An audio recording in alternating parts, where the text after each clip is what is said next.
Baik, Assalamualaikum warahmatullahi wabarakatuh. Nama saya Robi Andriawan dengan NIM 211103010017. Jadi di sini saya akan membacakan surat yang berkaitan dengan dakwah, yaitu surat An-Nahl ayat 125 yang berbunyi, A'udzubillahi minasyaitonirrajim. Bismillahirrahmanirrahim. Ud'u ila sabili rabbaka bil hikmati wal mau'izatil hasanati wajadilhum billati hiya ahsan. Inna rabbaka huwa a'lamu biman dhalla an sabilihi wa huwa a'lamu bil muhtadin. Yang artinya, serulah kepada jalan Tuhanmu dengan hikmah dan pengajaran yang baik, dan berdebatlah dengan mereka dengan cara yang baik. Sesungguhnya Tuhanmu dialah yang lebih mengetahui siapa yang sesat dari jalannya, dan dialah yang lebih mengetahui siapa yang mendapatkan petunjuk. Jadi asbabun nuzul dari surat ini ialah berkaitan dengan perang Uhud. Jadi berkaitan dengan peristiwa perang Uhud.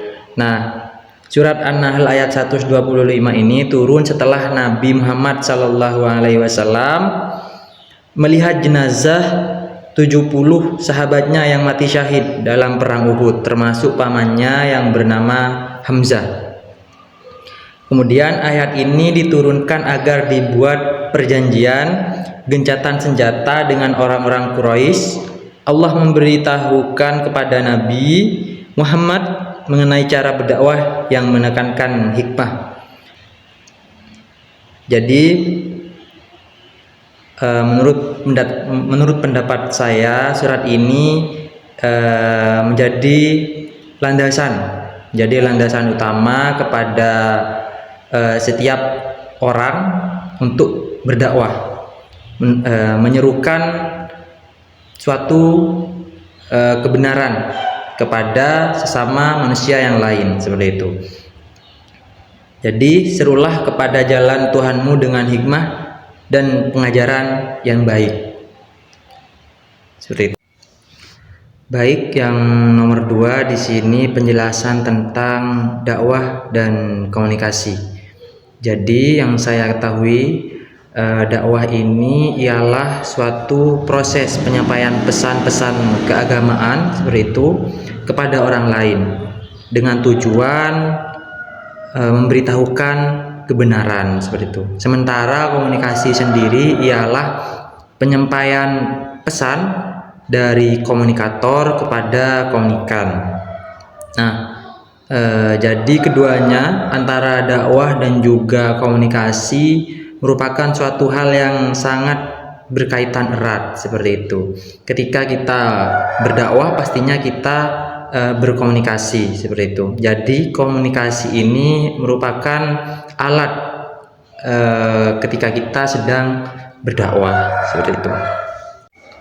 Oke, yang ketiga di sini ialah pengalaman saya saat masuk prodi KPI. Kemudian profesi seperti apa yang saya cita-citakan setelah lulus nanti, dan alasan memilih profesi tersebut. Baik.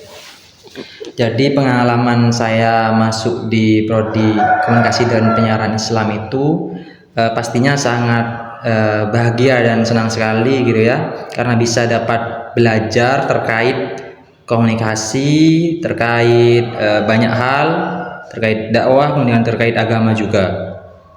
Nah, menurut saya prodi Komunikasi dan Penyiaran Islam ini merupakan sesuatu yang sangat penting kita pelajari gitu ya di masa saat ini, di mana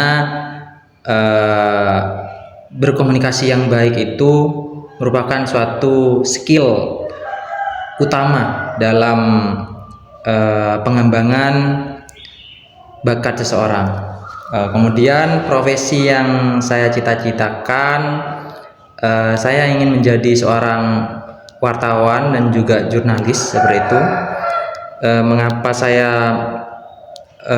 alasan saya ingin menjadi wartawan, karena Setelah saya PPL di Jember 1 TV, saya banyak berlatih dan disuruh juga menjadi wartawan di sana. Jadi saya sudah pernah mengalami bagaimana menjadi seorang wartawan. Saya kira itu merupakan suatu hal yang sangat seru, suatu kegiatan yang sangat seru yang akan saya lakukan di kemudian hari, seperti itu.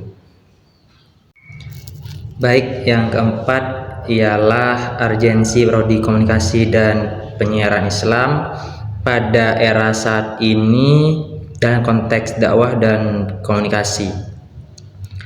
Menurut saya, prodi komunikasi dan penyiaran Islam sangat penting untuk kita pelajari saat ini, karena semakin berkembangnya zaman seperti era saat ini gitu ya, dimana teknologi itu yang semakin maju,